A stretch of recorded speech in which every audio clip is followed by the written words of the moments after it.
귀한 찬양 하나님께서 기쁨으로 받으신 줄로 믿습니다.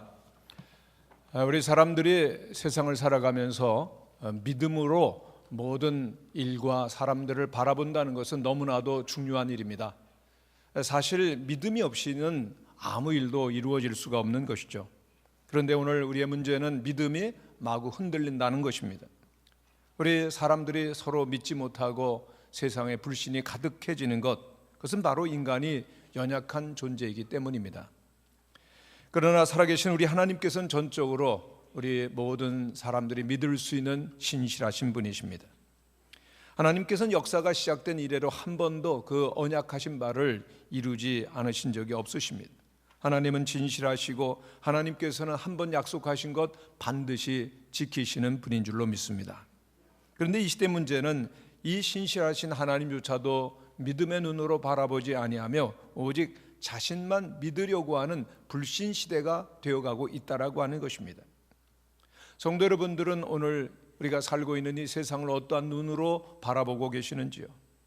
여러분의 가정과 직장과 그리고 모든 대하는 사람들을 어떤 눈으로 바라보고 어떻게 해석하고 계시는지요?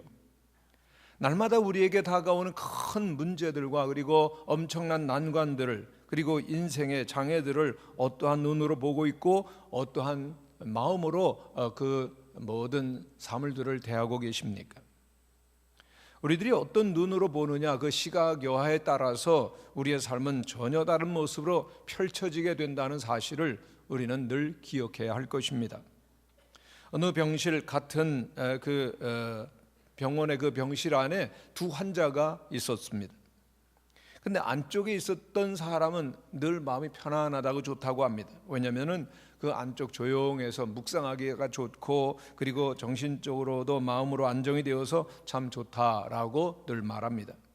근데 창가의 환자는 불평이 많았습니다. 밖이 소란하다는 겁니다. 산만하고 혼란스러워서 정말 힘들다라고 불평을 자꾸만 해서 양해를 하고 그 자리를 바꾸어 주었습니다. 그런데 이번에는 안쪽으로 바뀐 그 환자가 계속되고 불평을 하는 겁니다. 보이는 게 전부 하얀 벽뿐이 안 보입니다. 우울증이 심해집니다.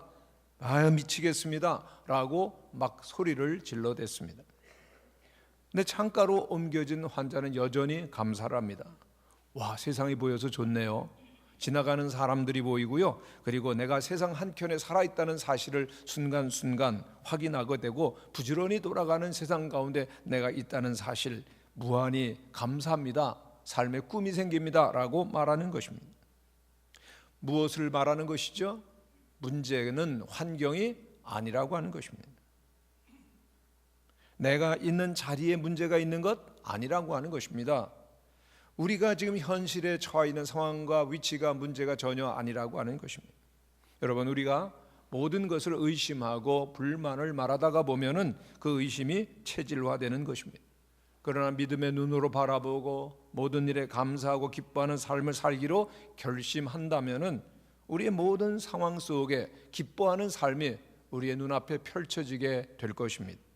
그렇습니다. 삶의 상황과 조건 여하에 관계없이 믿음의 눈으로 바라보며 믿음으로 살기를 원하는 사람 반드시 일어서게 될 것입니다.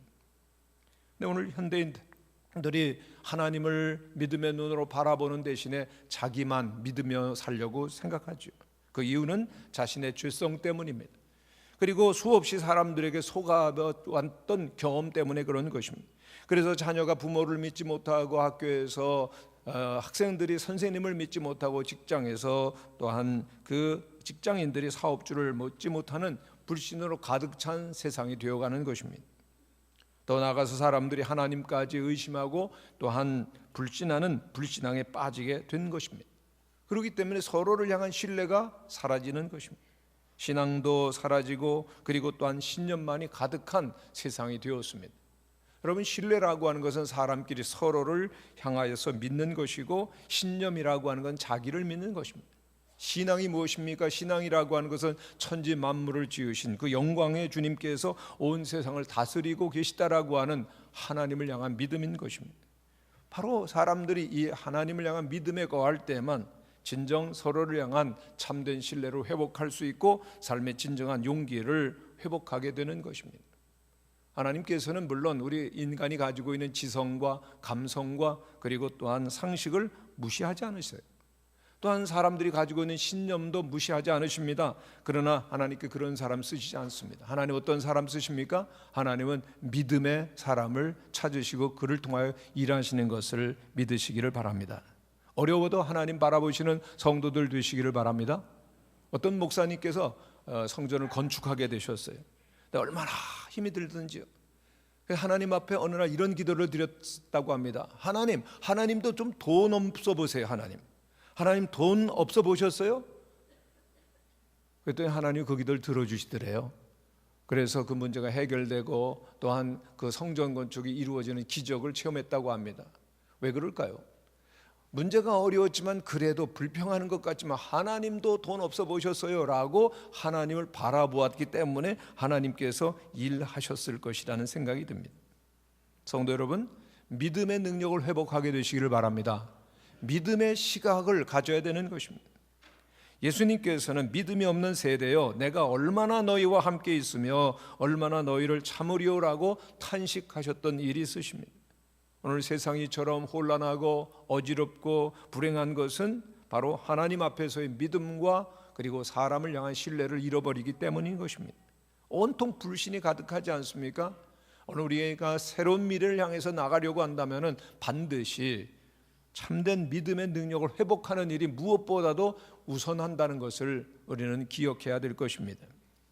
오늘 본문 말씀의 배경은 애굽을 떠났던 이스라엘 백성들이 광야를 행진하는 가운데 일어났었던 한 장면을 보여주고 있습니다. 이스라엘 백성들이 시내산을 떠나서 이제 광야를 행진하다가 광야의 북쪽 지역인 가데스에 이르게 되었습니다.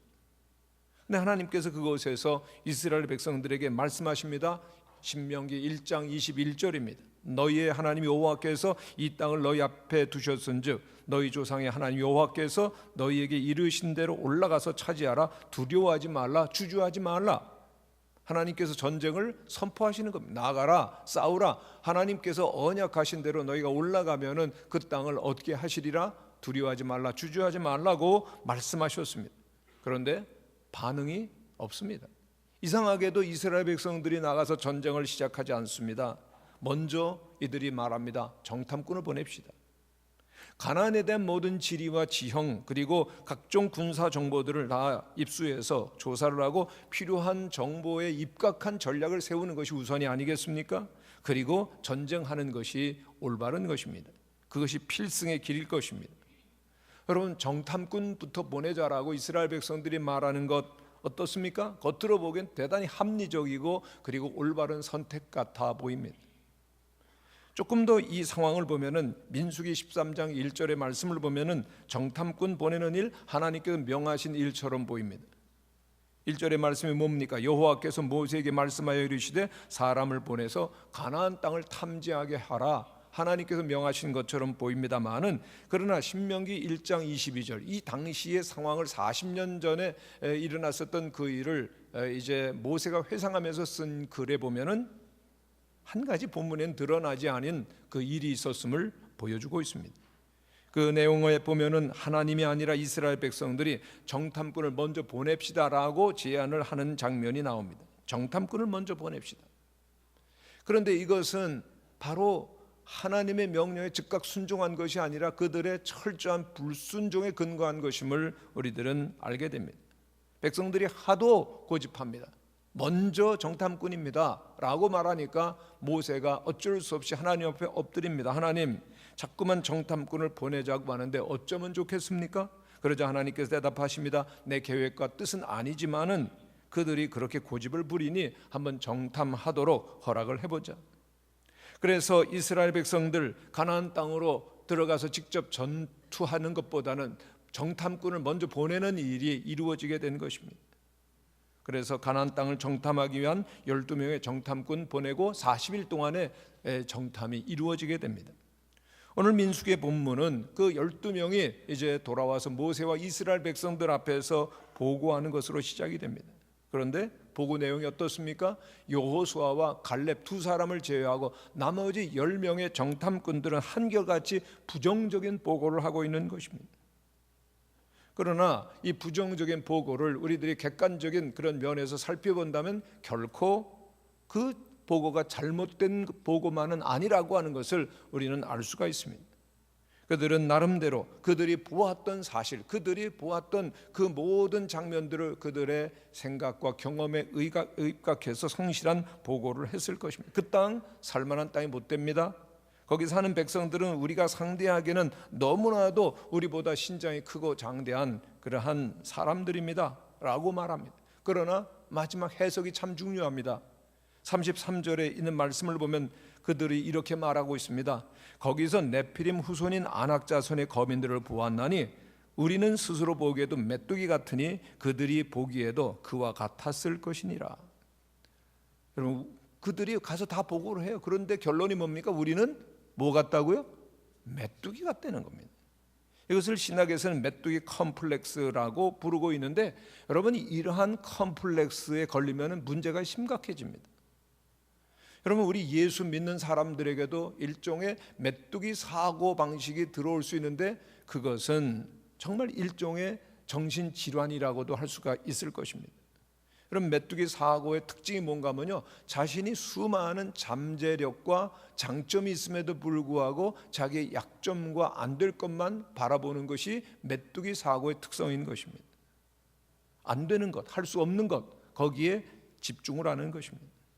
그리고 자신에게 대해서는 철저히 부정적으로만 생각하는 것입니다. 문제에 도전하고 극복하겠다라고 하는 의지는 전혀 없는 일종의 패배주의가 바로 메뚜기 사고라고 하는 것입니다. 10명의 정탐꾼들이 뭐라고 말합니까? 상대는 거인입니다. 우리들은 작은 메뚜기에 불과합니다 라고 하는 두려움의 보고를 하는 것입니다. 열등의식이었고 패배주의였고 두려움이었던 것입니다. 그런데 이 10명의 정탐꾼들이 두려움 가운데 그 보고를 하니까 어떻게 됩니까? 그 두려움이 바이러스처럼 모든 백성들이 급속도로 전염되어 갔던 것입니다. 그들은 극도의 두려움 속에 빠져서 거의 정신을 잃어버립니다.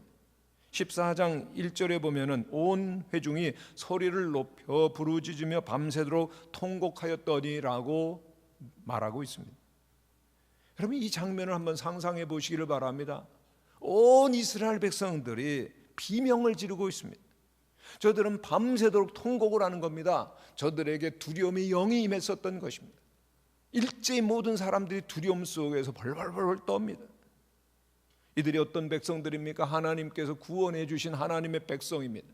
하나님께서 불기둥 구름기둥으로 인도하시고 역사하시는 놀라운 일들 현장 임재 가운데 있었지만 두려움이 영이 임하니까 얼마나 두려웠던지 저들은 200만 명에 가까운 사람들이 그 광야에 엎드러져서 비명을 지르고 통곡을 하고 밤새도록 야단 법석을 떨었던 것입니다. 결국은 그들은 두려움을 이길 수가 없었습니다. 그들은 하나님께서 명하신 명령, 너희들은 가나안에 올라가서 그 땅을 차지하라, 두려워하지 말라고 하는 명령을 어기게 된 것입니다. 그들은 한 사람도 가나안에 올라가지 못합니다. 그 결과 어떻게 됩니까? 광야로 다시 되돌아가야 했죠. 40년 동안 그들은 한 명도 남김이 없이 그 광야에서 죽을 때까지 방황하게 되었다는 겁니다. 여러분, 10사람으로부터 비롯된 그 열등과 두려움의 바이러스가 200만 명의 모든 이스라엘 민족에 쫙 퍼져가는 것입니다. 여러분, 우리들은 여기에서 이 열등의식, 패배의식, 두려움이라고 하는 것이 얼마나 강한지, 그 두려움의 영이라는 것이 얼마나 강력한지를 우리는 기억해야 됩니다. 하나님의 백성 이스라엘이 그 두려움과 열등의식에 빠져서 얼마나 비참하게 되었습니까? 그런데 문제는 왜 이들이 이러한 패배의식과 그리고 열등의식에 사로잡히게 되었습니까? 문제가 커서입니까? 아닙니다. 이 문제의 근본은 역시 믿음의 문제인 것입니다. 이들은 아직까지도 전능하신 하나님을 바라보지 못하고 있는 것입니다. 전능하신 하나님을 믿음의 눈으로 저들은 바라볼 수가 없었습니다. 그들이 하나님 앞에서 어떤 일을 경험했습니까? 그들을 가로막고 있었던 홍해를 갈라주셨던 하나님이십니다. 저들에게 물이 없을 때 반석을 열어서 물을 콸콸 내주셨던 하나님이 아니십니까? 그들이 먹고자 했었던 물이 쓴물이었을 때 그 마라의 쓴물을 단물로 바꿔주셨던 하나님이십니다. 하늘로부터 매일 아침이면 만나를 내려주시는 그 하나님을 여전히 저들은 믿음의 눈으로 바라볼 수가 없었던 것입니다. 너무 안타까운 일이죠. 본문 가운데 10명의 정탐꾼들, 우리는 그 땅에 올라갈 수가 없습니다. 그 땅은 쓸모없습니다. 우리는 메뚜기가 왔습니다 말하죠. 그러나 두 사람은 달랐습니다. 여호수아 갈렙, 이 땅은 하나님이 허락하신 아름다운 땅입니다. 하나님이 우리와 함께 하시면, 하나님이 우리를 기뻐하시면 넉넉히 우리는 정복하고 말 것입니다 라고 말하죠. 놀라운 차이가 있습니다. 문제가 무엇입니까? 그것은 바라보는 눈이고 그리고 해석의 차이인 것입니다. 거기서 어떤 의미를 발견했는지, 그리고 어떤 관점에서 바라보았는지, 어떤 시각으로 보는지가 너무나도 큰 차이를 만들어내는 것입니다. 성도 여러분, 우리들은 선택해야 됩니다. 절망하며 살 것입니까? 아니면 믿음 가운데 희망으로 가득한 삶을 살겠습니까? 절망으로 사는지 아니면은 믿음으로 희망찬 삶을 사는지, 그것은 우리들이 바라보는 눈, 그 시각에 따라서 결정되는 것입니다. 영국의 한 시인은 절망과 희망은 멀리 떨어져 있는 것 같지만 너무나 가깝다. 언제나 절망이라고 하는 놈은 희망 바로 뒤에 따라온다 그랬습니다. 절망이란 놈이 희망을 따라온다 그랬습니다. 그렇습니다. 절망과 희망은 붙어 다니더라고 하는 얘기입니다. 그런데 그 같이 붙어 다니는 놈 중에서 절망을 보고 살아가는 사람, 늘 절망하며 산다는 것입니다. 절망과 희망이 늘 붙어 다니는데 희망을 보는 사람은 늘 희망 가운데 꿈을 꾸면서 살 수 있다는 것입니다. 성공과 실패가 멀리 떨어져 있는 것 같은데 아닙니다. 같이 붙어 다녀요. 절망과 희망 같이 붙어 있다는 겁니다. 언제나 붙어서 같이 다니는 종이 한 장의 차이라는 것입니다. 그러니 어떤 시각으로 어떤 면을 보느냐가 중요한 것이죠. 성경은 말씀합니다. 히브리서 10장 38절에 있는 말씀을 보면 오직 나의 의인은 믿음으로 말미암아 살리라고 하셨습니다. 한번 같이 읽어보시겠습니다. 같이 읽죠. 시작. 오직 나의 의인은 믿음으로 말미암아 살리라. 아멘. 그리고 하박국 선지자의 말을 다시 히브리서에서 반복하고 있는 겁니다. 오직 의인은 믿음으로 말미암아 살리라. 그러면 하나님의 사람들이 어려움을 만나게 됩니까? 어려움이 전혀 없습니까? 우리 하나님의 사람들에게 문제가 전혀 없습니까? 문제가 계속 세상 사람들처럼 일어납니까? 태산과 같은 문제가 우리들 앞에 닥쳐오는 것입니다. 우리 하나님의 사람들에게도 어려움은 찾아오는 것입니다. 그러나 어떻게 살아갑니까? 오직 나의 의인은 믿음으로 말미암아 살리라. 믿음의 눈을 가지고 믿음의 시각으로 살아가야 된다는 겁니다. 믿음의 말을 하면서 살아가며 믿음의 선언을 하면서 믿음의 꿈을 안고 살아가시는 우리 성도님들이 되시기를 간절히 축원합니다. 여러분, 갈렙이 바로 그런 믿음의 사람이었습니다. 그의 반응은 그 백성들과 아주 다릅니다. 30절 말씀인데요, 30절 말씀을 우리 같이 한번 읽어보겠습니다. 시작. 갈렙이 모세 앞에서 백성을 조용하게 하고 이르되 우리가 곧 올라가서 그 땅을 취하자 능히 이기리라. 그 후반부를 다시 한번 읽어보겠습니다. 시작. 우리가 곧 올라가서 그 땅을 취하자 능히 이기리라. 아멘. 여러분, 이 갈렙은 전혀 다른 보고를 하고 있는 겁니다. 무엇이 갈렙으로 하여금 나머지 정탐꾼들과 이렇게 다른 반응을 하게 만듭니까? 두려움과 패배의식과 열등감으로 그렇게 두려운 보고를 했었던 그들과 다른 반응. 상황이 유리했다고요? 객관적인 그 상황이 모두 긍정적이었다고요? 아닙니다. 답이 무엇입니까? 민수기 14장 8절의 말씀 속에서 그 답을 발견하게 됩니다. 여기에 보면은 믿음의 사람 여호수아도 이제는 갈렙을 동조하면서 그리고 또한 힘을 실어서 함께 말하고 있는데 같이 한번 읽어보겠습니다. 시작. 여호와께서 우리를 기뻐하시면 우리를 그 땅으로 인도하여 들이시고 그 땅을 우리에게 주시리라. 또 민수기 14장 9절 하반부를 보겠습니다. 시작. 그들은 우리의 먹이라. 그들의 보호자는 그들에게서 떠났고 여호와는 우리와 함께 하시느니라. 그들을 두려워하지 말라. 여기 보면은 그들은 우리의 먹이라고 그랬는데 저는 옛날 성경 번역이 훨씬 더 좋습니다. 그들은 우리의 밥이라. 훨씬 더 실감나지 않습니까? 그들은 우리의 밥이라. 그리고 오늘 이 여호수아와 갈렙이 보고하는 말 가운데 보면은 그 10명의 정탐꾼들이 한 번도 언급하지 않은 단어가 나옵니다. 그 단어가 뭡니까? 여호와라고 하는 단어입니다. 하나님께서 함께 하시면, 하나님이 기뻐하시면, 하나님이 우리를 도우시면 우리는 언제든지 그 땅을 차지할 수 있게 될 것이다. 아멘. 여호수아 갈렙은 믿음의 눈으로 하나님을 바라보았습니다. 하나님을 믿었습니다. 우리와 함께 하시는 하나님, 홍해를 가르시는 그 현장에 영광을 받으신 하나님, 마라에서 쓴물을 단물로 바꾸시는 그 사랑의 하나님, 그 시내산에서 그 영광을 우리와 함께 하시고 말씀을 주신 하나님이 우리의 삶 가운데 오늘도 함께 하신다. 무엇을 두려워하고 무엇을 염려할 것입니까? 무엇을 걱정하시겠습니까? 오늘 우리가 믿음으로 사는 것이 중요합니다. 믿음의 눈으로 우리가 모든 상황을, 사람을 바라보는 것이 중요합니다. 그러면 믿음으로 산다는 것이 무엇이죠?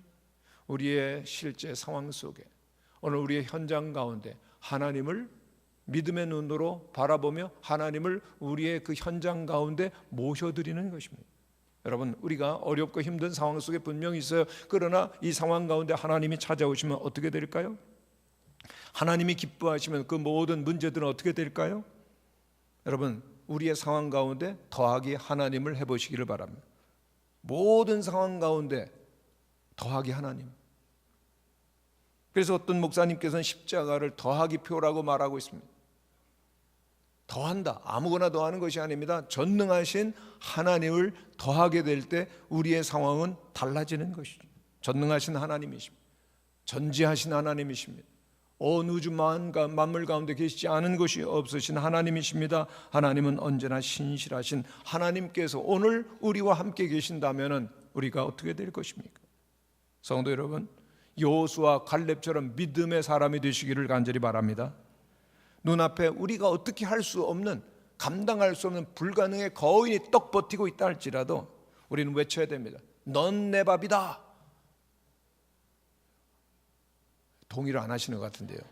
여러분 한번 따라 하시기를 바랍니다. 너는 내 밥이다. 예, 우리가 흔히 얘기하죠. 넌 내 밥이야. 예. 함께 하시는 하나님께서 우리와 동행하시기 때문에, 그 전능하신 하나님이시기 때문에 우리는 물러갈 수가 없다. 왜? 넌 내 밥이기 때문에. 그리고 하나님께서 약속하신 승리를 믿음으로 선포하시는 우리 성도님들이 되시기를 간절히 바랍니다. 하나님은 우리를 떠나지 않으십니다. 하나님은 오늘도 우리와 함께 하시고 있으십니다. 여호수아 갈렙이 외쳤던 그 절대 믿음이 오늘 우리들에게도 동일하게 있는 줄로 믿습니다. 우리들이 그 믿음의 눈으로 세상을, 상황을 바라보기만 한다면 세상은 반드시 우리의 밥이 될 것입니다. 우리의 먹이가 될 것입니다. 여러분 앞에 정말 난공불락의 여리고성이 있습니까? 우리는 외쳐야 될 것입니다. 하나님, 여기에 여리고성이 있습니다. 믿음으로 우리들이 돌 것이니 하나님 무너지게 하여 주시옵소서. 우리들에게 무서운 절망과 그리고 또한 그 두려움이 염습해 와서 신음할 때도 있을 것입니다. 그러나 선포해야 됩니다. 하나님, 건널 수 없는 요단강이 있습니다. 그러나 하나님이 함께 하실 때 반드시 갈라질 줄로 믿습니다. 우리가 오늘도 여호수아와 갈렙의 믿음을 가진다면 하나님은 우리를 위하여 일하시고 하나님은 우리를 위하여 오늘도 기적을 행하실 줄로 믿습니다. 믿음으로 바라보는 자, 그 사람에게는 모든 다가오는 미래가 우리의 밥으로 보이는 것입니다. 여러분, 질문을 드리겠습니다. 밥은 많으면 많을수록 좋습니까? 나쁩니까? 밥이 크면 클수록 얼마나 좋습니까? 여러분, 밥이 강하면 얼마나 강하겠어요? 밥 먹다가 실컷 먹다가 아유 너무 많으면 남기면 되는 겁니다. 그런데 그 남자가 돼가지고 밥그릇 안고서 너무 많아요, 힘들어요, 그런 사람 봤습니까? 우는 사람 봤습니까? 정 먹다가 못 남기면 그냥 남기면 되는 것이죠. 우리는 외쳐야 됩니다. 저들은 우리의 밥이다.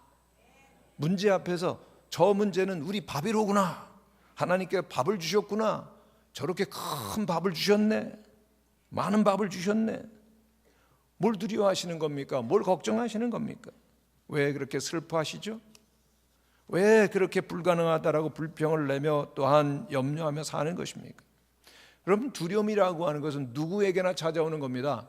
400년 전에 프란시스 베이컨이라고 하는 철학자가 얘기한 것을 20세기 초 루즈벨트 대통령이 똑같이 말한 것이 있습니다. 그 말이 뭔가 하면요, 우리가 두려워해야 될 것은 두려움 그 자체뿐이다 그랬습니다.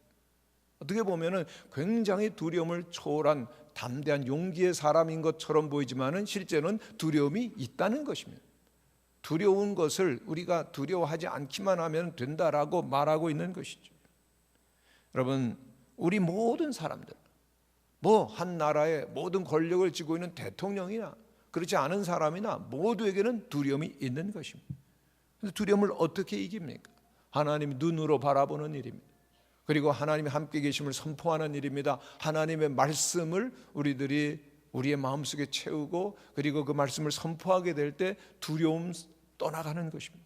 이사야 41장 10절에 있는 말씀을 우리들이 기억합니다. 한번 같이 읽어보겠습니다. 시작. 두려워 말라. 내가 너희와 함께함이라. 놀라지 말라. 나는 내 하나님이 됨이라. 내가 너를 굳세게 하리라. 참으로 너를 도와주리라. 참으로 나의 의로운 오른손으로 너를 붙들리라. 아멘. 하나님께서 두려워 말라고 말씀하십니다. 하나님께서 나의 의로운 손으로 너희 붙들리라고 말씀하십니다. 여러분, 이와 같이 오늘 우리에게 있는 모든 상황을 원망하거나 불평하지 아니하고 그리고 또한 감사하며 기쁘게 받아들이는 사람, 모든 환경을 긍정적으로 수용할 수 있는 사람들, 하나님께서 복을 더하시는 것을 믿는 성도들이 되시기를 바랍니다. 원망하고 불평하는 것, 그것은 하나님께서 원하시는 일이 아니십니다. 믿음으로, 감사함으로 나가는 것이죠. 우리는 다윗을 통해서 매우 중요한 교훈을 얻게 됩니다. 여러분, 다윗은 당대 10대 어린 소년이었죠. 당대 그 거인 골리앗을 상대로 해서 이겼던 위대한 믿음의 영웅입니다. 골리앗이 얼마나 그 몸이 컸던지요. 성경이 나오는 치수를 현대 미터로 계산하면은 키가 2m 70입니다. 저보다 1m가 더 높아요. 그러면요, 그 앞에 서면은 그 체격과 신장 때문에 위압이 될 겁니다. 얼마나 큰지 상상이 됩니까? 골리앗이 입었던 그 갑옷의 무게는 90kg가 넘었고요. 그가 들었던 창은요 11kg입니다. 그런데 마치 그냥 그 막대기처럼 휘두르는 겁니다. 반면에 다윗은 어떻습니까? 자기 형제 중에서 막내였습니다. 아직 철없는 소년에 불과합니다. 거기다가 무기라고 하는 것 막대기 하나밖에 없죠. 그러니까 정말 그 다윗이 그 골리앗 앞에 나갈 때 골리앗이 코웃음 치는 겁니다. 야, 너 나 개로 여기고 이렇게 장난하러 나왔냐? 그렇게 비웃지 않습니까? 그러나 여러분, 다윗은 그렇게 키가 작았고 그리고 보잘것 없었지만 그 마음과 생각은 대장부입니다. 온 이스라엘이 두려워했었던 그 골리앗을 전혀 두려워하지 않습니다. 왜요? 그는 하나님을 바라보았습니다. 골리앗보다는 하나님이 얼마나 크신가를 그는 믿었습니다. 그 위대하신 크신 하나님께서 자기와 함께 계시다라고 하는 것을 그는 알았습니다. 언제든지 자기와 함께 계신다라는 것, 비록 골리앗을 앞에 둔 전쟁터에 있지만은 조금도 그 하나님이 함께 계심을 의심하지 않았던 것입니다. 그렇게 믿음의 눈으로 골리앗을 보니까 골리앗은 자기가 찢어 죽인 사자 새끼보다도 못한 존재고 그리고 자기가 쫓아버린 곰보다도 못한 존재였던 것입니다. 다시 말씀드리면 이 다윗의 눈에 골리앗은 메뚜기처럼 보였던 것입니다. 바로 그것이 믿음의 사람이 가지고 있는 시각의 능력인 것입니다. 여러 해 전에 곰이라고 하는 영화가 상영된 적이 있습니다. 베어라고 하는 영화인데요. 이 영화 가운데 보면 아직 젖도 떼지 아니하는 아주 조그만 새끼 그 곰 한 마리가 두 다리로 서서 자기보다 몇 배 큰 산 고양이와 싸우는 장면이 나옵니다. 그 싸움의 승부, 아무리 그 곰이라지만 어린 곰 이길 수가 없는 건 뻔합니다. 그럼에도 불구하고 이 어린 곰이 뭐 겁없이 산 고양이를 상대하고 있는 그런 장면을 보면서 야, 저놈 대단하다. 저거 역시 곰인데 그런 생각을 할지 모르지만은 카메라 앵글이 싹 바뀌면서 몇 미터 뒤에 딱 버티고 있는 것이 뭔지를 보여줍니다. 뭐죠? 새끼곰 뒤에 큰 그 어미곰이 서 있는 겁니다. 그러니까 이 어린 곰이 그 어미를 믿고 자신 있게 싸울 수 있었던 겁니다. 여러분, 이것이 믿음의 시각이고 믿음의 자세인 것입니다. 세상을 살아갈 때 우리를 위협하는 골리앗 있습니다. 안악자손 많이 있습니다. 거인들 많이 있습니다. 하늘을 찌를 것 같은 그 성곽들이 너무나도 많은 무서운 세상 가운데서 우리는 사는 것 틀림이 없습니다. 그러나 믿음의 시각이 중요합니다. 믿음의 시각으로 본다면 우리 자신이 메뚜기가 아니라 세상이 보이는 환경이 메뚜기처럼 보이는 것입니다.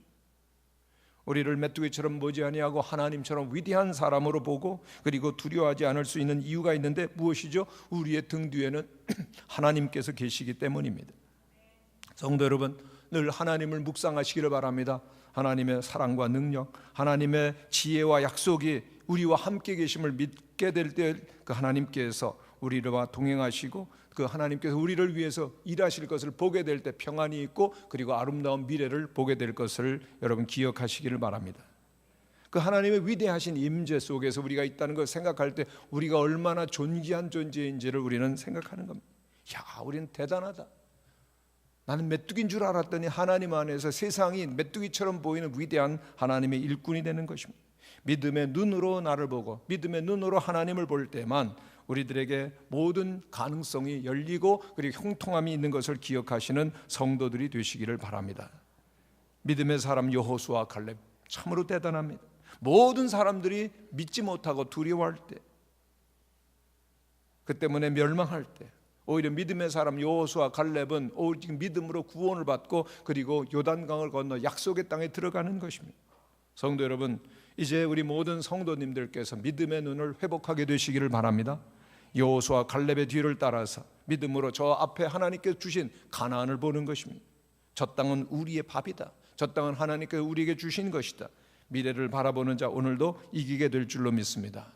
2016년도로 시작하면서 우리 모든 성도들이 마음속에 꼭 새겨야 될 말씀, 오늘 이 갈렙이 모든 백성들 앞에서 조용히 말하고 선언했었던 말입니다. 우리가 곧 올라가서 그 땅을 취하자 능히 이기리라. 우리 한번 읽어보겠습니다. 우리가부터 시작. 우리가 곧 올라가서 그 땅을 취하자 능히 이기리라. 올라가자 하는 겁니다. 그 땅을 취하자 능히 이기리라. 여러분, 저는 2015년도를 지나서 이제 2016년도로 오면서 계속해서 드는 한 가지 생각이 있습니다. 2016년도 너무나 좋은 해가 될 겁니다. 좋은 일들이 우리 모든 성도들과 교회 가운데 계속해서 일어나게 될 것입니다. 아멘 안 한 분이 몇 분이 계셔요? 목사님 정신 나가셨어요? 그러면 아니 2016년도 모든 세계 정세 그리고 어떤 경기가 나빠진다는데요. 목사님이 몰라도 한참 모르십니다. 그런 눈으로 저를 보신 분이 한 분 계십니다. 아니 목사님 신문도 안 보세요? 텔레비도 안 보세요? 뭐 경제가 좋아지고 뭐 경기가 회복될 기미가 어디에 있습니까? 불가능한 일 말씀하지 마세요. 그러나 제가 여러분 앞에 좋아진다라고 말씀하시는 것은 한 가지 일이 있기 때문입니다. 우리에게는 기도 대행진이 시작되고 있습니다. 우리 올해 표가 뭡니까? 말씀과 기도에 힘쓰는 교회입니다. 말씀이 머리에만 있는 것이 아니라 우리의 마음속에 가득하게 되어질 때 우리의 마음은 담대해지는 것이죠. 그래서 마음으로부터 기도하게 되어지면 하나님께서 일하십니다. 기도하면 하나님께 기적을 행하십니다. 그걸 생각하면요 막 가슴이 부풀러 오르지 않습니까? 와, 하나님께서 위대한 일을 행하신다. 믿음이라고 하는 것은 하나님의 말씀을 대하는 태도인 것입니다. 하나님 말씀하시면 우리도 믿음으로 반응해야 될 것입니다. 하나님이 없는 우리 메뚜기와 같다, 맞죠? 그러나 하나님이 함께 하시면 세상에 우리를 감당할 수 없는 존재가 되는 것을 기억하시는 성도들이 되시기를 간절히 축원합니다. 갈렙을 통해서 우리에게 주시는 그 위대한 하나님의 말씀을 마음에 깊이 새기시며 이제 한 해를 다시금 시작하시는 모든 성도들이 되시기를 간절히 축원합니다. 우리가 곧 올라가서 그 땅을 취하자 능히 이기리라. 아멘. 능히 이기리라. 이 말씀이 우리 모든 성도들의 평생을 주장하시는 모든 가정과 사업과 일과 그리고 모든 교회 일 가운데 함께 하시는 약속의 말씀이 되시기를 간절히 축원합니다.